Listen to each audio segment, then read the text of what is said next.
Hundreds of supporters of Donald Trump rally outside the federal courthouse in Miami, where the former president is charged with 37 felony counts in the classified documents case. Trump entering a not guilty plea in the case where his political future and his freedom are potentially at stake. That's right. The Justice Department accusing him of knowingly mishandling top secret government documents. Fox News' Amy Lang has been watching this unfold. She joins us now live with more on this historic day. Amy. Well, Roop and Taryn, as you mentioned, the former president and Republican candidate for 2024 entered that plea of not guilty before a federal judge, the first appearance in what could be a lengthy legal battle. We love Trump. We love Trump. Supporters and opponents alike gathering outside the federal courthouse in Miami. Coach 45! Coach 45! As former President Donald Trump's motorcade makes its way to court, no cameras allowed inside as he pleads not guilty. The decision to pursue charges against President Trump while turning a blind eye to others is emblematic of the corruption that we have here. Trump's spokeswoman speaking to reporters about the 37 federal charges Donald Trump is facing, many carrying 20-year prison sentences, all related to the willful retention of national security government documents stored in bathrooms and ballrooms at Mar-a-Lago, and Trump's refusal to give them back. The targeting prosecution of a leading political opponent is the type of thing you see in dictatorships. I think we probably wouldn't be here if he had just returned the documents. And this is an unforced error by President Trump. Matthew Schneider served as U.S. Attorney for the Eastern District of Michigan under President Trump. The allegations are that President Trump not only knew that he had the documents, but refused to give them back and had to go through a grand jury subpoena and a search warrant and now an indictment. The charges, says Schneider, are not only related to willful retention of the documents, but obstruction. Obstructive conduct, which is knowing that you have these documents, trying to deceive the grand jury, trying to deceive the FBI, hiding the documents, and having a really what is a cover-up of concealing the records. Not only concealing the records, some highly classified, but according to the indictment, enlisting others to help, like his aide, even attempting to involve his attorneys. The charges in this case are strong, it appears to be. Schneider says also potentially damaging allegations Trump showed classified documents to other people and was recorded doing so. He's saying Hillary Clinton possessed classified documents and didn't return them, and she didn't get indicted. The difference in this case is President Trump brandished the documents. He had a document and said, look, this is a secret document.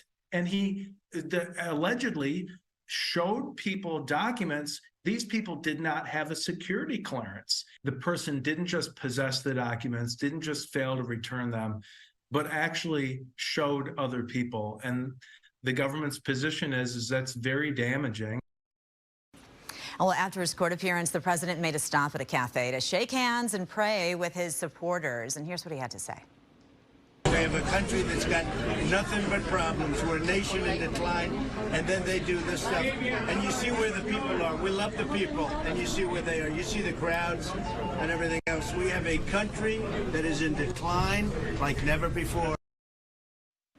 So the former president also saying he will give a speech tonight at his Bedminster Golf Club in New Jersey. As for this case, because it involves classified documents, this could take even longer than federal cases already do. As you know, you've covered them. They are unusually lengthy oftentimes, but when you have this classified trove, really, of classified documents, there's a lot to go through in terms of getting those before the court. So I know in the New York case, the judge there was very clear. He didn't order a gag order per se, but he did say, hey, you got to make sure that you don't incite violence, you don't try to injure or perjure someone in the process. Is this something that this judge in Florida said? We didn't really see that with this judge. It seemed to be a pretty cordial affair, you know, he is campaigning. So I think that that's a really slippery slope, a tight rope to walk. And to go on with what you were saying, a lot of people were hearing with the Americans calling it a witch hunt and where's the proof and where's all the information? Well, there's a lot to still come out. You're not going to hear it all initially. And so, you know, whether he is convicted, that remains to be seen, but you're not going to hear all the details up front. There are a lot of questions still to be answered here. You know, you read that indictment and you go, but wait, how did they get this information? How did they get that information? So I think we'll all be following this very closely. It's just a matter of how soon we'll find out much more. We'll be talking about it on Let It Rip tomorrow, on Thursday night as well. So much more to come throughout the days. Thank you so much. Thanks, Amy. guys. Well, breaking news tonight, prosecutors announcing murder charges in the death of 17-year-old Zion Foster. Her cousin, Jalen Brazier, charged with first-degree murder in the case. You may recall Zion Foster went missing in January of 2022. Brazier told police that Foster died suddenly and he panicked and put her body in a dumpster. Police searched a landfill for months but found nothing.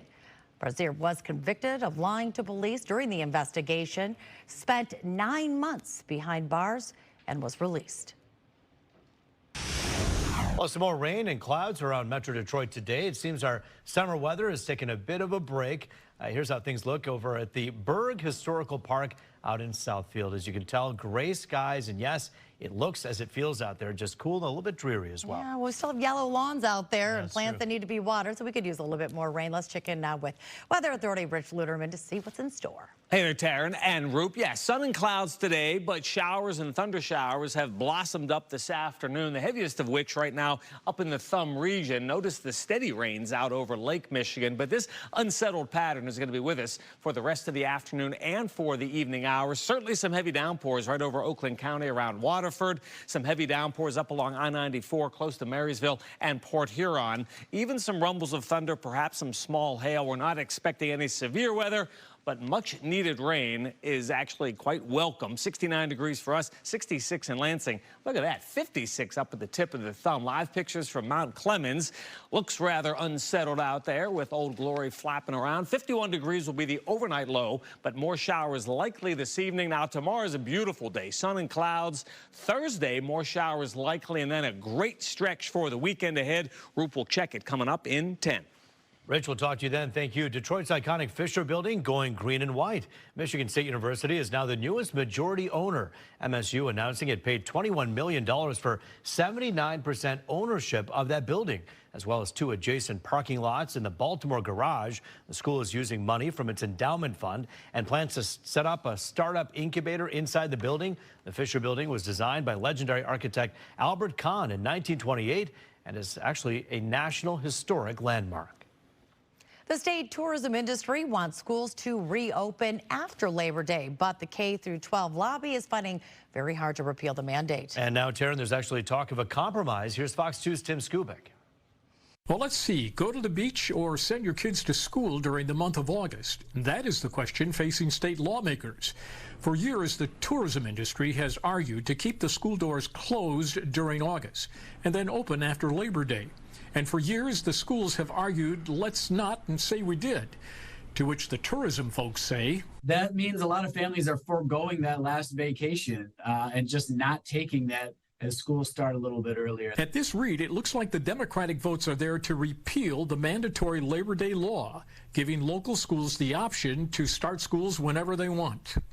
Which is why the tourism folks are now offering some middle ground with hopes that the other side will buy it. If you're going to start before Labor Day, maybe no school Monday and Friday, focus Tuesday through Thursday in just August and have a chance for more families to get that last vacation in. Since compromise is the name of the game in this town, what will the K-12 lobby do about this proposal? Will you take it?